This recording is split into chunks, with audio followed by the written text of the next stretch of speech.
മണ്ഡല പുനർനിർണ്ണയം ഇതിന്റെ അഭേദ്യ ഘടകമാണ്. അത് പുതുതായി എടുത്തുകൊണ്ടുവന്ന് വെക്കുകയല്ല അപ്രതീക്ഷിതമായി പ്രതിപക്ഷത്തിന് മേൽ ഈ ബില്ലിലൂടെ എന്നാണ് വിജയൻ പറഞ്ഞത്.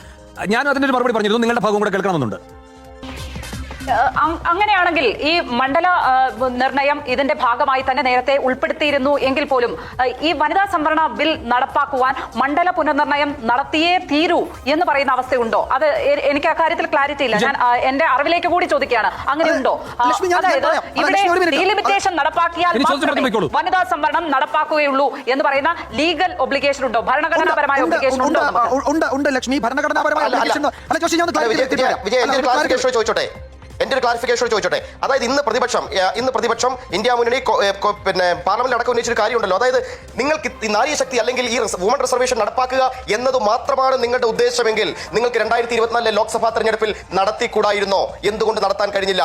എന്തുകൊണ്ട് നിങ്ങൾ അത് ചെയ്തില്ല? ആ ഒരു സംശയമാണ് നിങ്ങൾക്ക് മറ്റെന്തോ ദുരുദ്ദേശമുണ്ട് എന്ന സംശയത്തിലേക്ക് വഴിവെക്കുന്നത്. വിജയ, ഒരു കാര്യം കൂടി വിജയ, ഇതിനകത്ത് ഈ ഭേദഗതി ഒക്കെ നിർദ്ദേശിക്കുന്നത് ആരാണ്? ഈ പാർലമെന്റിനകത്തല്ലേ ഇത് കൊണ്ടുവന്ന് ഈ ഭേദഗതിയൊക്കെ നിർദ്ദേശിക്കുന്നത്? ശരിയാണ്. ഡീലിമിറ്റേഷൻ ഞാൻ ഒന്ന് പറഞ്ഞോട്ടെ, വനിതാ സംവരണം നടപ്പാക്കുകയാണ് പ്രഥമ ലക്ഷ്യമെങ്കിൽ ഈ പറയുന്ന ക്ലോസ് എടുത്തു മാറ്റാവുന്നതല്ലേ ഉള്ളൂ. അപ്പോൾ ഈ ലീഗൽ ഒബ്ലിഗേഷനും ഭരണഘടനാപരമായ ഒബ്ലിഗേഷനും ഒക്കെ ആരാണ് ഇവിടെ കൊണ്ടുവരുന്നത്? ആരാണ് ബോധപൂർവം അടിച്ചേൽപ്പിക്കുന്നത്? കൂട്ടിക്കെട്ടുന്ന പ്രശ്നമുണ്ടല്ലോ. എന്തിനാണ് തമ്മിൽ കൂട്ടിക്കെട്ടുന്നത്? നിങ്ങൾക്ക് രാജ്യത്തെ സ്ത്രീകൾക്ക് 33% സംവരണം ഉറപ്പാക്കുകയാണ് ലക്ഷ്യമെങ്കിൽ അതങ്ങ് നടപ്പാക്കിയാൽ പോരെ? അത് ഓൾറെഡി പാർലമെന്റിൽ നിയമമായതാണല്ലോ. നിങ്ങൾ അത് ആദ്യം നടപ്പാക്കി കാണിക്കൂ. അല്ലാതെ അതിന്റെ മറവിൽ ഇതിനെ കൂട്ടിക്കെട്ടി എന്തിനാണ് പോകുന്നതെന്ന് ചോദ്യം ഇന്ന് പ്രധാനമന്ത്രി പ്രസംഗത്തിൽ വേണമെങ്കിൽ അക്കാര്യത്തിൽ വ്യക്തത വരുത്താമായിരുന്നല്ലോ. പ്രധാനമന്ത്രി നാരി ശക്തി അല്ലെങ്കിൽ റിസർവേഷൻ എന്നതിൽ മാത്രമായി ചുരുങ്ങിപ്പോയത് എന്തുകൊണ്ടാണ്? അതിനർത്ഥം ഇതിന്റെ മറവിൽ എന്തൊക്കെയോ മറയ്ക്കുന്നുണ്ട്. ഗൂഢലക്ഷ്യങ്ങളോടുകൂടിയാണ് മുന്നോട്ട് പോകുന്നത്. മറുപടി പറയാൻ എനിക്ക് അവസരം തരുവാണെങ്കിൽ ഞാൻ പറയാം. അതായത് ലക്ഷ്മിയും ജോഷിയും ഒന്ന് ശ്രദ്ധിക്കുക. ഞാൻ പറഞ്ഞ ഒരു ഫാക്ട് ആണ്. ഇപ്പോൾ നമുക്ക് കേന്ദ്ര സർക്കാരിന്റെ BJP-യുടെ വിശദീകരണം അല്ല ഞാൻ നൽകുന്നത്. ഞാൻ പറഞ്ഞ ഒരു ഫാക്ട് ആണ്. അതായത് 2023 പാർലമെന്റ് പാസാക്കിയ നിയമം അത് കോൺഗ്രസും സമാജ്വാദി പാർട്ടിയും CPI-യും CPM-ഉം RJD-യും എല്ലാവരും ചേർന്ന് പാസാക്കിയ നിയമം അല്ലേ? അത് ലോക്സഭയും രാജ്യസഭയും പാസാക്കി, ശരിയാണല്ലോ? അത് രാഷ്ട്രപതി ഒപ്പുവെച്ചു, നിയമമായല്ലോ. ആ നിയമത്തിലെ ഭേദഗതിയാണല്ലോ നമ്മളിപ്പോൾ ചർച്ച ചെയ്യുന്നത്. ആ നിയമത്തിൽ എന്താണ്? മണ്ഡല പുനർനിർണ്ണയവുമായി ഡീലിമിറ്റേഷനുമായി ബന്ധിപ്പിച്ച് തന്നെയാണ് ആ നിയമം നടപ്പാക്കിയത്. ഒന്ന് എന്ന് വെച്ചാൽ വനിതാ സംവരണ നിയമം നടപ്പാക്കുന്നത് ഡീലിമിറ്റേഷന് ശേഷമാണെന്ന് പാർലമെന്റ് പാസാക്കിയ നിയമമാണ്. നിങ്ങൾ ഈ പറയുന്ന രാഹുൽ ഗാന്ധിയും പ്രിയങ്ക ഗാന്ധിയും മല്ലികാർജ്ജുൻ ഖാർഗെയും KC വേണുഗോപാലും ഒക്കെ ഉൾപ്പെടുന്ന പാർലമെന്റ് പാസാക്കിയ നിയമത്തെ പറ്റിയാണ് ഞാൻ പറയുന്നത്. 2 അംഗങ്ങളോ മറ്റാണ് ആകെ. ശരിയാണ്. പക്ഷേ വിജയ ഈ പറയുന്നത് വിജയന്റെ സമയം കുറയില്ല. 2023 ഇങ്ങനെ തോന്നുന്നു.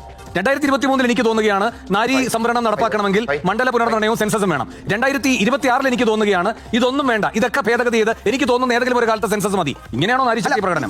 ഞാൻ അതാണ് പറയുന്നത്. അതായത് ഞാൻ BJP-യുടെ രാഷ്ട്രീയ മറുപടി പറയേണ്ട ആളല്ല ഞാൻ, അതുകൊണ്ട് ഞാൻ അതിലേക്ക് പോകുന്നില്ല. ഞാൻ പറയുന്നില്ല വാസു, അതായത് നമ്മൾ ഈ സംസാരിക്കുന്ന സ്പെഷ്യൽ സെഷനിലല്ല മണ്ഡല പുനർനിർണ്ണയവുമായി നാരീശക്തി അധിനിയത്തെ ബന്ധിപ്പിക്കുന്നതെന്നാണ് ഞാൻ പറയുന്നത്. 2023 പാസാക്കിയ നിയമത്തിന്റെ ആത്മാവ് കിടക്കുന്നത് അതിലായിരുന്നു. അതുകൊണ്ടാണ് നമ്മൾ 2024 അത് നടപ്പാക്കാതിരുന്നത്. ലക്ഷ്മി ചോദിച്ചില്ലേ 2024 എന്തുകൊണ്ട് നടപ്പാക്കിയില്ല എന്ന്? 2024 നടപ്പാക്കില്ല എന്നത് 2023 നിയമം പാസാക്കിയ സമയത്ത് പ്രധാനമന്ത്രിയുടെ മറുപടി പ്രസംഗത്തിലുണ്ട്. കാരണം നമ്മൾ ഡീലിമിറ്റേഷന് ശേഷമാണ് നടപ്പാക്കുന്നത്. അത് അംഗീകരിച്ച് മുഴുവൻ പാർലമെന്റ് അംഗങ്ങളും ഒപ്പുവെച്ച നിയമമാണ് നമ്മുടെ മുന്നിലുള്ളത്. പിന്നെ അതിലെങ്ങനെയാണ് പുതുതായി ഡീലിമിറ്റേഷൻ വരുന്നത്? പുതുതായി ഡീലിമിറ്റേഷൻ വന്നിട്ടില്ല. നമ്മൾ ശ്രദ്ധിക്കേണ്ടത് പുതുതായി വന്നത് എന്താണ്?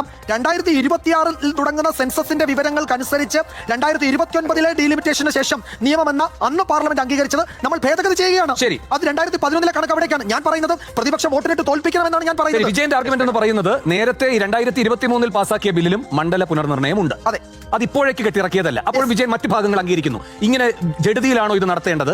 പ്രതിപക്ഷത്തെ വിശ്വാസത്തിലെടുക്കാതെ ഇത്തരം ഒരു കൂറ്റൻ സ്കോറിലേക്ക് നമ്മുടെ ലോക്സഭാ സീറ്റുകൾ എത്തിക്കുന്നു. അത് ഒരുപാട് മാറ്റങ്ങളാണ് വരുത്തുക. ആരുടെ പ്രാതിനിധ്യം എങ്ങനെയാണ് സംഭവിക്കുക എന്നതിലേക്ക് ഏകപക്ഷീയമായി കേന്ദ്ര സർക്കാർ തീരുമാനത്തിലേക്ക് പോകുന്നു എന്ന ആപത്താണ് അതിലുള്ളത്. വേണമെന്ന കാര്യത്തിൽ ഒരാൾക്കും തർക്കമില്ല.